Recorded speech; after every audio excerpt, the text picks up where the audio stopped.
Welcome back to my channel favourite study. तो friends, जो हम लोग क्लास कंटिन्यू कर रहे थे तो रीट एग्जाम के लिए तो बाल मनोविज्ञान के जो इंपॉर्टेंट क्वेश्चंस कर रहे थे, आज उसका हम लोग पार्ट 7 देखेंगे। तो फ्रेंड, बहुत इंपॉर्टेंट सेशन होने वाला है। वीडियो को लाइक शेयर सब्सक्राइब जरूर करिएगा, चैनल को सब्सक्राइब करके जरूर जाइएगा। बहुत आप अगर रीट एग्जाम की प्रिपरेशन कर रहे हैं तो बहुत इंपॉर्टेंट होने वाला है सेशन। तो फ्रेंड्स, चैनल को सब्सक्राइब जरूर कर लीजिएगा। अगर आप चैनल पे नए हो, बेल आइकन को प्रेस कर दीजिएगा जिससे वीडियो की नोटिफिकेशन आपको मिल जाए, और लाइक शेयर और कमेंट करके जरूर बताइएगा। तो फ्रेंड्स, क्वेश्चन नंबर 1 से देखते हैं। तो पहला क्वेश्चन बोला है, सीखने की वह अवधि जब सीखने की प्रक्रिया में कोई उन्नति नहीं होती तो वो कहलाता है। तो सीखने का वक्र कहलाता है, सीखने का पठार, अवधान या स्मृति। तो फ्रेंड्स, मैं आपको बता दूं, जब सीखने की अवधि में कोई भी परिवर्तन ना हो, कोई भी उन्नति ना हो, तो ये जो हो जाएगा सीखने का पठार कहलाएगा। मतलब हमारी तरफ से कोई भी कार्य नहीं हो रहा, कोई भी लर्निंग नहीं हो रही है, तो क्या हो जाएगा, सीखने का पठार हो जाएगा। अगला क्वेश्चन नंबर 2 है, समान संयुक्त कोशिका में गुणसूत्रों के जोड़े होते हैं। तो मैंने आपको बार बार बताया कि जो क्रोमोसोम्स होते हैं वो कितने होते हैं, 23 होते हैं। जोड़े होते हैं 23 के जोड़े, मतलब टोटल 46 होते हैं। अगर जोड़े पूछा जाएगा तो 23 होंगे। तो बी ऑप्शन करेक्ट है। वीडियो को शेयर करना मत भूलिएगा, बहुत इंपॉर्टेंट सेशन है। जो भी रीट एग्ज़ाम की तैयारी करें या सीटेट की तैयारी करें, सभी के लिए बहुत इंपॉर्टेंट है। ये क्वेश्चन सब प्रीवियस ईयर में पूछे गए हैं, तो सभी के लिए बहुत इंपॉर्टेंट सेशन है। तो सीटेट का, तो रीट एग्ज़ाम का क्वेश्चन नंबर 3 है, बुद्धि लब्धि निकालने का सूत्र क्या होता है। तो बुद्धि लब्धि जो निकालते हैं उसका सूत्र क्या होता है, आंसर करिए।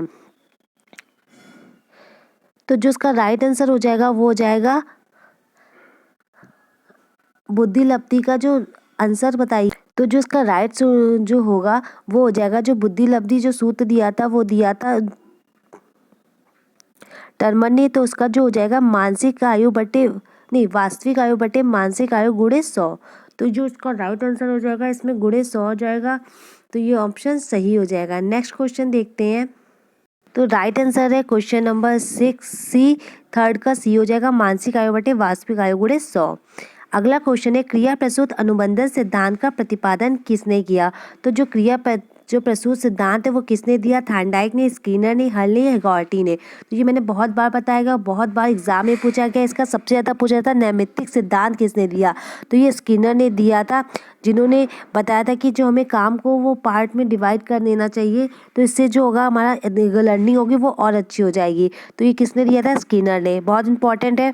अगला क्वेश्चन नंबर 5 है, सीखने में प्रयास व भूल के सिद्धांत का प्रतिपादन किसने किया। तो ये बहुत इंपॉर्टेंट है, प्रयास और भूल का सिद्धांत, जो कि थॉर्नडाइक ने दिया था। इसके 3 मुख्य नियम थे, तत्परता का, भूल, प्रयास और भूल का सिद्धांत, और तीसरा होता है प्रभाव का सिद्धांत। तो 3 उसके मुख्य नियम थे। अगला क्वेश्चन है क्वेश्चन नंबर 6, कोलर निम्न से किससे संबंधित था। तो जो कोलर का सिद्धांत था, जो कोलर में सिद्धांत दिया था वो किससे संबंधित था, आपको बताना है। अभिप्रेरणा के सिद्धांत से, नंबर बी दे रखा है विकास के सिद्धांत से, सी दे रखा है व्यक्तित्व का सिद्धांत, डी दे रखा है अधिगम का सिद्धांत। तो कोलर ने जो था चिंपैंजी बंदर पे प्रयोग किया था। आपने देखा होगा कि बंदर ने कैसे उस फल को लिया था एक डंडी से, कैसे अपनी जो एकदम से अंतर्दृष्टि, जो सूझ का सिद्धांत आता है, जो हम उसने बताया था कि जो हमारे में जो हमारा होता है, मतलब हम एकदम से हमारे में सेंस आता है, हमारे से एकदम से हम लोग को विचार आता है, फिर उसके अकॉर्डिंग हम वर्क करते हैं। तो ये जो था अधिगम के सिद्धांत से संबंधित था। जो ऑप्शन डी ऑप्शन बिल्कुल सही है। अगला क्वेश्चन है क्वेश्चन नंबर 7, बुद्धि के तरल क्रिस्टलीय प्रतिमान के सिद्धांत प्रतिपादक कौन थे। तो बुद्धि के जो सिद्धांत दिए गए थे उसमें तरल क्रिस्टलीय प्रतिमान का प्रतिपादक पूछा जाए तो वो कैटल महोदय होंगे। बहुत इंपॉर्टेंट है, तरल क्रिस्टलीय सिद्धांत पूछा जाता है बुद्धि का। तो ये कौन सा हो जाएगा, पहले पूछेगा ये कौन सा होता है, बुद्धि का होता है या व्यक्तित्व का होता है। तो ये बुद्धि का होता है। किसने दिया था, कैटल ने दिया था, याद रखिएगा। अगला क्वेश्चन है क्वेश्चन नंबर 8, निम्न में से कौन से अधिगम के पठार का कारण नहीं है। मतलब जो अधिगम का पठार, मतलब जिसमें हमारा अधिगम नहीं होता, हमारा अधिगम रुक जाता है, उसका कौन सा कारण नहीं है वो आपको बताना है।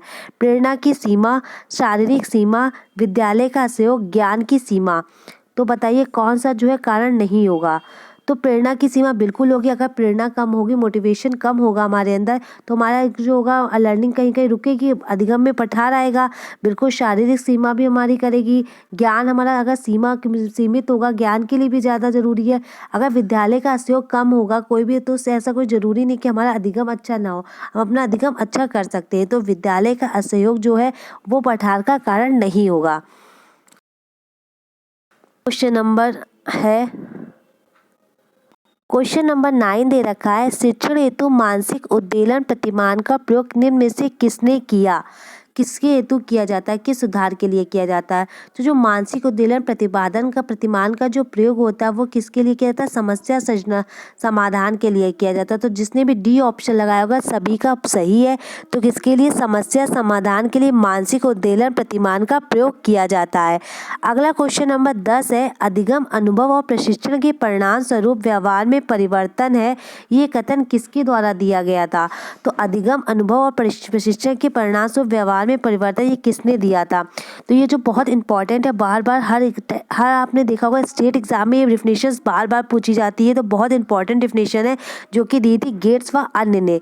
तो बिल्कुल ए ऑप्शन सही है। किसने दी थी? गेट्स व अन्य। तो इंपॉर्टेंट है, इसमें बहुत नोट डाउन करते जाइएगा। जो भी आपको कुछ नया लगे, कुछ भी आपको नोट डाउन करने वाला लगे, आप एक नोटबुक अपने पास रखिए और उसको नोट करते जाइए, क्योंकि ये बहुत हेल्प करने वाले हैं। जो भी आपका रीड का एग्जाम होने वाला है, टेट का भी होने वाला है, सीटेट का भी एग्जाम होने वाला है, तो सभी में बहुत इंपॉर्टेंट होगा। क्वेश्चन है क्वेश्चन नंबर 11, गोलमैन ने निम्न में से किससे संबंधित है? तो जो गोलमैन का सिद्धांत है वो किससे संबंधित है? सामाजिक बुद्धि से, संवेगात्मक बुद्धि से, आध्यात्मिक बुद्धि से या सामान्य बुद्धि से? तो जो गोलमैन का सिद्धांत है वो किससे? संवेगात्मक बुद्धि से। बहुत इंपॉर्टेंट है, गोलमैन का पूछा जाता है। तो किससे है? इमोशनल से हमारा से इसका संबंधित है, तो संवेगात्मक बुद्धि से। अगला क्वेश्चन है, स्टैनफोर्ड विनय परीक्षण मापन करता है, तो किसका करता है? स्टैनफोर्ड विनय परीक्षण वो किसका करता है? व्यक्तित्व का, पढ़ने की दक्षता का, बुद्धि का, इनमें से कोई नहीं। तो ये किसका करता है? बुद्धि का। सी ऑप्शन बिल्कुल करेक्ट है। जिन्होंने भी सी लगाया सभी का सही है। नेक्स्ट क्वेश्चन है क्वेश्चन नंबर 13, निम्न में से कौन सा शेष से भिन्न है? तो आपको बताना है शेष से भिन्न कौन सा है। अधिगम के लिए अधिगम का सिद्धांत, समान अवयवों का सिद्धांत, ड्राइव रिडक्शन का सिद्धांत या सामान्यीकरण का सिद्धांत? तो इनमें से कौन सा भिन्न है वो आपको बताना है। तो इसमें कौन सा भिन्न है? तो इसमें ड्राइव रिडक्शन सिद्धांत, जो कि एक अभिप्रेरणात्मक सिद्धांत है, इसलिए ये थोड़ा मतलब ये औरों से भिन्न है। अगला क्वेश्चन है जो किसने दिया था ड्राइव रिडक्शन का सिद्धांत? तो ये भी इंपॉर्टेंट है, इसको याद रखिएगा। हल ने दिया था, ठीक है, अभिप्रेरणात्मक सिद्धांत हो जाएगा। अगला, अंतर्मुखी व्यक्तित्व एवं बहिर्मुखी व्यक्तित्व का वर्गीकरण किसने किया? ये भी बार बार मल्टीपल बार एग्जाम में पूछा गया है। तो ये किसने किया? जुंग ने। इसे युंग भी कहीं कहीं लिख के आता है, तो जुंग और युंग एक ही है। तो अगर पूछा जाए अंतर्मुखी और व्यक्तित्व और बाह्यमुखी व्यक्तित्व का वर्गीकरण किसने किया है? तो युंग महोदय ने किया है। अगला क्वेश्चन है क्वेश्चन नंबर 15, संज्ञात्मक संप्राप्ति का न्यूनतम स्तर कौन सा है? तो इसके जो न्यूनतम स्तर दिए गए थे उसमें सबसे न्यूनतम पता है ज्ञान, बोध, अनुप्रयोग, विश्लेषण, संश्लेषण, मूल्यांकन। तो जो उसमें सबसे संप्राप्ति का न्यूनतम स्तर है तो वो कौन सा हो जाएगा? तो न्यूनतम का सबसे तो ज्ञान हो जाएगा। बिल्कुल ए ऑप्शन जो अगर न्यूनतम पूछा जाएगा ज्ञान हो जाएगा, और सबसे उच्चतम पूछा जाएगा तो मूल्यांकन हो जाएगा। अगला क्वेश्चन है, बच्चों के सामाजिक विकास को प्रभावित करने वाले कारक हैं। तो सामाजिक विकास को कौन सा कारक सबसे ज्यादा प्रभावित करता है? आर्थिक तत्व, सामाजिक परिवेशजन तत्व, शारीरिक तत्व या वंशानुगत तत्व? तो जो बच्चों के सामाजिक विकास को प्रभावित करने वाला कारक है तो क्या हो जाएगा गाइस? का राइट आंसर सामाजिक परिवेशजन तत्व। जो सामाजिक हमारे परिवेशजन तत्व है वो सामाजिक विकास को सबसे ज्यादा प्रभावित करेंगे। अगला क्वेश्चन है क्वेश्चन नंबर 17, एक बालक जो साइकिल चलाना जानता है मोटरसाइकिल चलाना सीख रहा है या उदाहरण होगा? किसका होगा? क्षैतिज अधिगम अंतरण का, ऊर्ध्व अधिगम अंतरण का या द्विपार्श्विक अधिगम अंतरण का या कोई भी अधिगम अंतरण का? तो जब एक जो हमारा अधिगम है वो आगे उच्च अधिगम मतलब काम आए तो वो जो कौन सा हो जाएगा? ऊर्ध्व अधिगम अंतरण का उदाहरण होगा। मतलब बच्चे को साइकिल चलानी आ रही है, उसी से वो क्या वो जो उसका ज्ञान है वो मोटरसाइकिल चलाने में उसको सीख रहा है, तो उसका जो ज्ञान है वो उच्च लेवल में उसको हेल्प कर रहा है। तो ये जो हो जाएगा बी ऑप्शन बिल्कुल सही है, ऊर्ध्व अधिगम अंतरण कहा जाता है। क्वेश्चन नंबर अगला है, निम्न में से कौन सा शारीरिक विकास का एक प्रमुख नियम है? तो कौन सा प्रमुख नियम है? मानसिक विकास से भिन्नता का नियम, अनियमित विकास का नियम, द्रुतगामी विकास का नियम है, कल्पना और संवेगात्मक विकास से संबंध? तो कौन सा शारीरिक विकास का एक प्रमुख नियम है ये बताना है आपको। तो शारीरिक द्रुतगामी विकास का नियम जो होगा वो शारीरिक विकास का एक प्रमुख नियम होगा, क्योंकि क्या होता है जो हमारा जो विकास होगा वो कभी धीमी कभी तेज गति से होगा। द्रुत मतलब तेज गति से, गामी मतलब धीरे। तो द्रुतगामी जो विकास होता है कभी तेज और कभी धीमी गति से होता है। तो ये द्रुतगामी विकास का नियम शारीरिक विकास का एक प्रमुख नियम हो जाएगा। तो सी ऑप्शन बिल्कुल सही है। नेक्स्ट क्वेश्चन है क्वेश्चन नंबर 19, निम्न में से कौन सा विकास का सिद्धांत नहीं है। तो विकास के जो सिद्धांत दिए गए थे उसमें से कौन सा विकास का सिद्धांत नहीं है जो आपको बताना है। तो समान प्रतिमान का भी सिद्धांत था, परस्पर संबंध का भी सिद्धांत था, निरंतर विकास का भी सिद्धांत था। जो अनुकूलित प्रत्यावर्तन का सिद्धांत है जो कि विकास का सिद्धांत नहीं है, तो ए ऑप्शन सही हो जाएगा। नेक्स्ट क्वेश्चन देखते हैं। अगला क्वेश्चन लिखा हुआ है विकास के परिणाम स्वरूप नवीन विशेषताएं नवीन योग्यताएं प्रकट होती हैं, कथन किसने दिया था। तो ये बहुत इंपॉर्टेंट स्टेटमेंट है जिन्होंने भी दिया था, तो ये डिफिनेशन नोट डाउन कर लीजिए, बहुत बार पूछी गई है। एक जो मैंने अभी आपको पहले बताई थी गेट्स व अन्य की, वो भी बहुत इंपॉर्टेंट है, और ये विकास की बहुत इंपॉर्टेंट है। तो ये जो नवीन योग्यता जो सृजनात्मकता से आती है, तो ये जो जिसने दी थी, किसने दी थी, गेसल ने दी थी। तो बिल्कुल ए ऑप्शन सही है, नोट डाउन कर लीजिए, जरूर आएगा एग्जाम में, बार बार मल्टीपल बार एग्जाम में पूछा गया है, और एक दो डिफिनेशंस जरूर आती है एग्जाम में, तो आपको जो इंपॉर्टेंट है वो तो लर्न करनी है। मूल प्रवृत्तियों को 14 प्रकार से किसने वर्गीकृत किया है।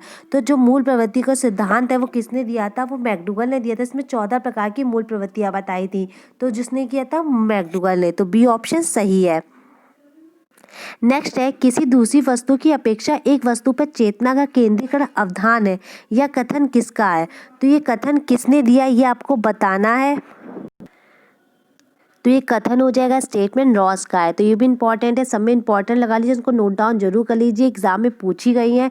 आप देखिएगा जब एग्जाम देंगे तो आपको कितनी हेल्प करेगी। निम्न में से कौन सा सीखने के मुख्य नियमों से शामिल नहीं है। तो सीखने के कौन से मुख्य नियमों में शामिल नहीं है। तो जो मुख्य नियम बताए थे कौन कौन से, तत्परता का नियम, अभ्यास का नियम और प्रभाव का नियम। तो कौन सा नहीं शामिल हुआ, बहु अनुक्रिया का नियम। तो कौन सा शामिल नहीं होगा, सी ऑप्शन बिल्कुल सही है, जो मुख्य नियमों में शामिल नहीं है। नेक्स्ट क्वेश्चन है क्वेश्चन नंबर 24, 12 वर्ष से 14 वर्ष के बच्चों के लिए हिंदी में डॉक्टर एस जलोटा ने कौन सा परीक्षण प्रतिपादित किया था। तो 12 से 16 वर्ष तक के बच्चों के लिए एस जलोटा ने कौन सा परीक्षण प्रतिपादित किया था। तो साधारण मानसिक योग्यता परीक्षण, जो 12 से 16 वर्ष के बच्चों के लिए था। निम्न में से कौन से सीखने की युग्म सही नहीं है। तो सीखने का कौन सा युग्म सही नहीं है। तो सीखने का जो उद्दीपन अनुक्रिया था वो थॉर्नडाइक ने दिया था, बिल्कुल। एसआर जो सिद्धांत है वो थॉर्नडाइक ने दिया था। सीखने की क्रिया प्रसूत अनुबंधन सिद्धांत बीएफ स्किनर, जो कि मैंने अभी आपको बताया। और क्लासिकल सिद्धांत पावलोव ने दिया। सीखने का समग्र सिद्धांत हल ने दिया, जो कि गलत है। तो डी ऑप्शन जो हो जाएगा सही हो जाएगा इसका। तो कौन सा करेक्ट हो जाएगा, डी ऑप्शन। नेक्स्ट क्वेश्चन है ग्रंथियों के आधार पर व्यक्तित्व के विभिन्न प्रकारों की चर्चा किसने की है। तो अगर ग्रंथियों के आधार पर पूछा जाए और व्यक्तित्व के आधार पर पूछा जाए तो वो तो युंग और जुंग ने की, और ग्रंथियों के आधार पर किसने की, क्रेशमर ने की। तो ए ऑप्शन सही है, किसने दी, क्रेशमर ने की। नेक्स्ट क्वेश्चन है बुद्धि के द्विकारक सिद्धांत का प्रतिपादन किसने किया। तो बुद्धि का जो द्विकारक सिद्धांत है वो किसने दिया। तो बुद्धि का द्विकारक सिद्धांत दिया स्पीयरमैन ने, बिल्कुल। जिन्होंने बताया था जी फैक्टर और एस फैक्टर बताया था। जी मतलब जनरल लोग और एस मतलब स्पेशल लोग।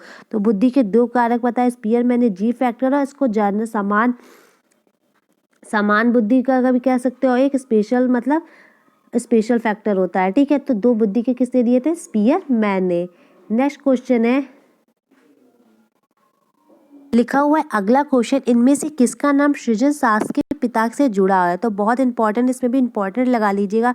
तो सृजन शास्त्र के जो पिता है वो किसे कहा जाता है, क्रो एंड क्रो को, रॉस को, वुडवर्ड को, गॉल्टन को। तो किसे कहा जाता है, तो ये कहा जाता है गॉल्टन को, बिल्कुल सही। बी ऑप्शन बिल्कुल सही है, जिन्होंने भी बी ऑप्शन लगाया सभी का सही है। अगला क्वेश्चन 29 है, बहुत इंपॉर्टेंट डिफिनेशन ये भी है, जो हमारी सृजनात्मकता से, सृजनात्मकता मौलिक परिणामों को अभिव्यक्त करने की मानसिक प्रक्रिया है, यह कथन किसने दिया है। तो सृजनात्मकता मौलिक परिणामों की जो अभिव्यक्त करने की मानसिक प्रक्रिया, ये कथन दिया था क्रो एंड क्रो ने। तो डी ऑप्शन बिल्कुल सही है, इंपॉर्टेंट है सब डिफिनेशन में कह रही होगा, आपको नोट डाउन कर लीजिए। देखिए एग्जाम में आई हुई है, ये प्रीवियस ईयर की पेपर है जिससे मैंने उठाया, तो बहुत इंपॉर्टेंट है, उसको ध्यान में रखिएगा। क्वेश्चन नंबर 30 है विद्रोह की भावना की प्रवृत्ति निम्न में से किस अवस्था से संबंधित है। तो जो विद्रोह की भावना आती है बच्चों में वो कौन सी अवस्था में आती है। तो ए ऑप्शन बाल्यावस्था, बी ऑप्शन शैशवावस्था, सी ऑप्शन पूर्व किशोरावस्था, डी ऑप्शन मध्य किशोरावस्था। तो किशोरावस्था दे रखा हो तो किशोरावस्था पे लगाएंगे, लेकिन अगर पूर्व किशोरावस्था और मध्य किशोरावस्था दे रखा है तो उसमें कन्फ्यूज़न बना रहता है। तो आपको उसमें कौन सा ऑप्शन लगाना है? तो अगर देखा जाए तो जीन पियाजे ने किसमें बताई थी? मध्य किशोरावस्था में। जो विद्रोह की भावना जो होती है किस अवस्था में सबसे ज़्यादा संबंधित होती है? तो मध्य किशोर, जब बच्चा किशोरावस्था के बीच एज में होता है, जब मध्य मिडल एज में होता है, तब वो सबसे ज़्यादा विद्रोह की भावना होती है। मतलब लड़ाई झगड़े, बच्चों आपने देखा होगा, मतलब क्या करते हैं, उनमें अपना ईगो होता है कि वो किसी की बात ना सुनते, वो जो सोचते हैं कि वो जो कर रहे हैं वो बिल्कुल सही कर रहे हैं। अपने दोस्तों में लड़ाई झगड़ा, आना चल बाहर मिल पीटेंगे, तो मतलब हर चीज़ में लड़ाई चीज़ पे आ जाते हैं, तो वो मतलब बहुत एग्रेसिव हो जाते हैं उस मोड पे। तो ये मध्य किशोरावस्था में होता है, तो डी ऑप्शन सही है। तो फ्रेंड्स, आज हमने 30 क्वेश्चन सीडीपी के लिए किए जो सभी टेट एग्जाम के लिए इंपॉर्टेंट है। अगर रीट एग्जाम और टेट एग्जाम की प्रिपरेशन करें तो बहुत हेल्पफुल होने वाले हैं। अगर आप प्रीवियस ईयर का पेपर सॉल्व करेंगे तो आपको बहुत हेल्प मिलेगी। अब जब आप पेपर में बैठेंगे तो आपको खुद ही बहुत हेल्प मिलेगी।